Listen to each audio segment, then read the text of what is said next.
Halo Santuy Family, berjumpa lagi dengan aku Anton, masih di channel Dia Santuy di playlist 8 langkah meningkatkan metabolisme tubuh. Biasanya aku share cara-cara sederhana yang bisa kamu lakukan untuk meningkatkan metabolismemu perlahan.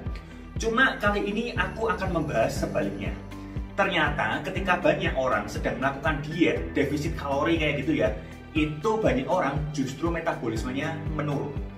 Kenapa? Nah, ini ada cerita di baliknya, bisa kamu dengarkan penjelasan berikut ini. Begini, masih ingat kan kalau kalori keluar kita itu terdiri dari BMR, Thermic Effect of Food, Exercise Activity Thermogenesis, dan juga Non-Exercise Activity Thermogenesis. Nah, video-videoku sebelumnya memang menyarankan kamu untuk berusaha memaksimalkan semua hal ini agar metabolismemu tetap tinggi. Akan tetapi, pada kenyataannya, saat diet, hal ini tidaklah mudah. Yang maksud saya merupakan diet defisit kalori.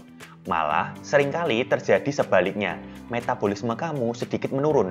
Mari kita bahas satu-satu kenapa alasannya. Yang pertama adalah komponen BMR dulu ya. Aku sudah menceritakan kalau BMR itu dipengaruhi besaran tubuh kita, utamanya dari berat badan serta tinggi badan. Selain itu, komposisi tubuh juga berpengaruh. Berapa banyak lemak dan otot di tubuh kamu itu akan berpengaruh. Nah, ketika kamu diet dan defisit kalori, tentu saja berat badanmu itu akan turun. Apalagi kalau kamu dietnya tidak mendengarkan saran seperti makan yang tinggi protein, dilengkapi dengan latihan beban, bisa jadi komposisi tubuhnya juga massa ototnya itu ikut turun juga. Nah, tentu saja karena badanmu lebih kecil, plus ototmu ada kemungkinan menurun juga kalau dietnya dan pola hidupnya nggak benar, metabolismemu juga akan menurun. Karena tubuh memerlukan lebih sedikit energi untuk memelihara badan yang lebih kecil. Coba aja kamu masukkan di TDE kalkulator gitu ya. Misalnya nih ada cewek usia 25 dengan tinggi badan 160 cm, terus berat badannya saat sebelum diet 70 kg, terus setelah diet berhasil turun jadi 60 kg. BMR-nya sendiri sudah berubah dari 1400-an ke 1300-an. Jadi ada perubahan pembakaran kalori lebih sedikit 100 kalori ketika badannya lebih kecil. Nah, itu baru dari BMR-nya aja ya. Yang kedua dari Thermic Effect of Food-nya atau energi yang digunakan untuk mencerna makanan. Apa yang terjadi pada jumlah makanan kamu ketika kamu sedang mengejar defisit kalori? Benar, kamu akan cenderung mengurangi porsi dan total kalori. Misal nih ya, pas sebelum diet kamu makan 2000 kalori. Thermic Effect of Food-nya kalau dipakai patokan 5-10% gitu ya, itu kan sekitar 100-200 kalori sehari kamu membakar energi untuk mencerna makanan sebesar 2000 kalori tersebut.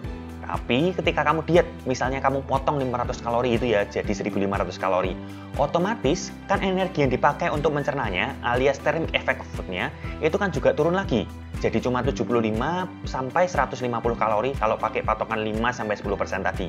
Ya simpel aja, karena makin dikit makanannya, energi untuk mencernanya kan juga makin dikit. Makin banyak makanannya, otomatis energi untuk mencernanya juga butuh makin banyak.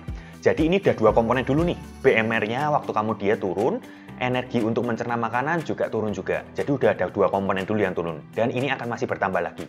Komponen yang ketiga, Exercise Activity Thermogenesis atau bahasa gampangnya, energi yang kamu keluarkan untuk berolahraga gitu ya, aktivitas olahraga atau latihan fisik, bebaslah yang penting diniatkan untuk berolahraga.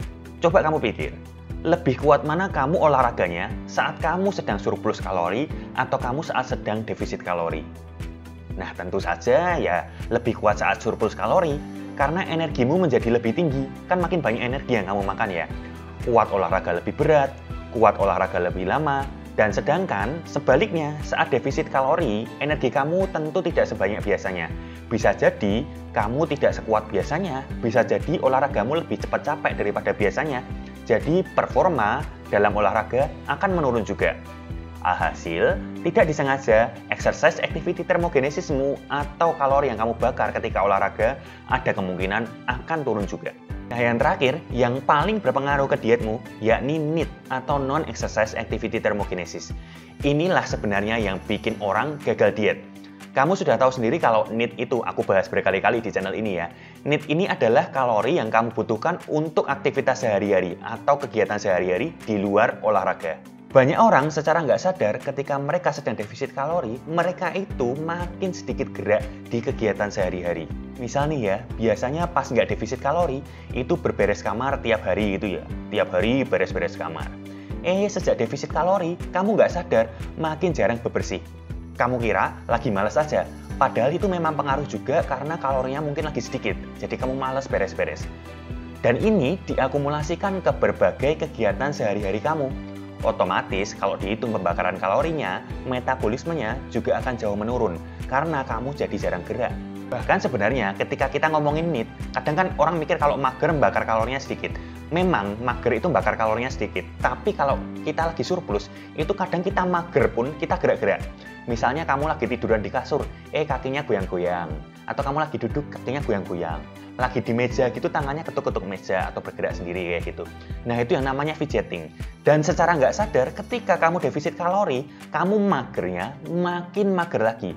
Gerakan-gerakan kecil tadi yang sebenarnya juga memerlukan energi, karena untuk menggerakkan anggota tubuh kan badan perlu energi ya, itu semakin berkurang. Misalnya lagi rebahan ya, bener-bener rebahan aja, nggak gerak aja. Pernah nggak sih ngerasain kayak gitu? Jadi bener-bener kayak rebahan banget gitu. Udah mau gerak sedikit pun itu juga males kayak gitu. Nah ini rentan terjadi ketika kamu sedang defisit kalori juga. Alhasil pembakaran kalorinya makin jauh lagi anjloknya. Dan kalau kamu sudah lihat video-videoku yang bahas NEAT gitu ya, efek NEAT ke pembakaran kalori sehari-hari ini sangat besar. Bisa sampai 15-30% dari kebutuhan kalorimu dalam sehari. Apalagi kalau pekerjaan-pekerjaan utamamu yang memang berat gitu ya, itu kamu bisa selisihnya bisa sampai 2000 kalori hanya dari NEAT saja. Dan kalau kamu sedang defisit kalori, peluangmu untuk membakar kalori lebih banyak dari NEAT ini biasanya secara nggak sadar akan berkurang. Nah sebenarnya dari semua hal yang aku sebutkan tadi, waktu diet tiba-tiba lama-lama BMR akan menurun sedikit demi sedikit menyesuaikan ukuran tubuh, terus habis itu thermic effect of food-nya juga turun, terus exercise activity thermogenesisnya juga turun, dan non-exercise activity thermogenesisnya juga turun. Sebenarnya semua yang aku sebutkan tadi adalah hal wajar, kamu nggak perlu takut. Dimana ini bisa dibilang, itu adalah upaya tubuh kita untuk menjaga yang namanya keseimbangan. Jadi kalau kamu ngurangin kalori masuk, ya tubuh kan nggak mau ya dalam kondisi defisit terus ya. Tubuh akan berusaha juga jaga supaya kalori keluarnya berkurang juga.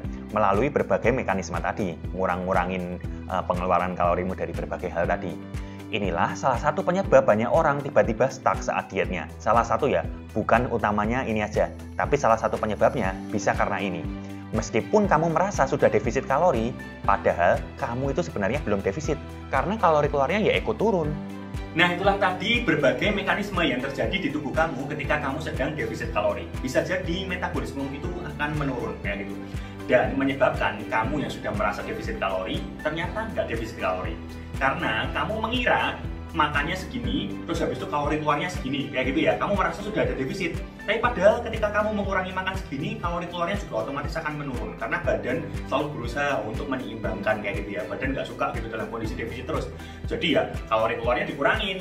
Nah, itu tadi yang menyebabkan kamu sudah merasa defisit, tapi nggak jadi defisit kalori. Memang sebenarnya belum tentu karena penurunan metabolisme kamu tidak mencapai defisit kalori. Bisa aja kamu salah ngitung. Misalnya nih, kamu merasa cuma makan 2000 kalori, padahal kamu makannya 3000 kalori. Bisa aja juga kamu merasa sudah membakar 2000 kalori, ternyata kalori yang terbakar cuma 1500 kalori. Bisa juga kamu itu cuma nggak konsisten aja defisit kalorinya. Misalnya kamu merasa, oh aku sudah defisit kalori, padahal defisit kalorinya cuma 2-3 hari aja. Sisanya dalam seminggu kamu nggak defisit kalori. Makanya nggak tercapai kondisi yang namanya defisit kalori tadi dan berat badanmu nggak jadi turun. Tapi karena playlist kita ini membahas soal metabolisme, fokus kamu di metabolisme yang tadi aja. Gimana caranya supaya ketika kamu memotong kalori masuk, kalori keluarmu itu tidak terpotong terlalu banyak juga. Jadi kamu tetap bisa dalam kondisi defisit kalori. Gimana caranya? Ya terapkan semua video yang ada di playlist ini. Misalnya nih, kamu tadi sudah tahu kalau BMR-mu bisa turun, kalau berat badanmu turun, dan massa ototmu turun. Gimana cara mengatasinya? Ya bentuk massa otot dan jaga massa otot sebanyak mungkin ketika kamu sedang berdiet. Jangan sampai lupa latihan beban, jangan sampai lupa makan banyak protein. Terkait makan banyak protein juga ada kaitannya sama thermic effect of food-nya. Gimana caranya supaya thermic effect of food-nya tinggi? Dia tetap makan banyak protein, karena protein itu membakar banyak kalori untuk mencernanya. Lalu yang terakhir soal olahraga dan aktivitas di luar olahraga alias aktivitas fisik kayak gitu ya. Ya dijaga supaya kamu tetap rutin berolahraga, supaya intensitas olahraganya oke ketika kamu meskipun sedang dalam kondisi defisit kalori. Karena kadang kalau orang lagi defisit kalori kayak gitu, olahraganya nggak maksimal kayak gitu ya. Tapi dijaga supaya intensitasnya bisa semaksimal mungkin. Dan yang paling penting, yang NEAT, yang aktivitas di luar olahraga, kamu jaga supaya tetap setinggi mungkin. Karena disitulah penurunan pembakaran kalori terbesar terjadi.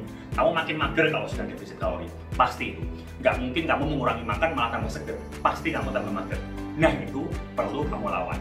Jadi tips kali ini memang mengingatkan kamu jangan sampai kalori keluarmu anjlok ketika kamu sedang diet. Pastikan kamu memaksimalkan semua yang ada di video-video sebelumnya supaya metabolismemu tetap tinggi. Nah, sampai di sini aja video kali ini. Aku di video selanjutnya akan membahas bagaimana caranya supaya metabolismemu nggak terlalu anjlok ketika kamu sedang berdiet. Jadi kalau belum subscribe, jangan lupa subscribe dan pencet bel notifikasinya. Like jika video ini berguna dan tinggalkan komentar di bawah kalau ada pertanyaan ya. Kita berjumpa lagi di video selanjutnya.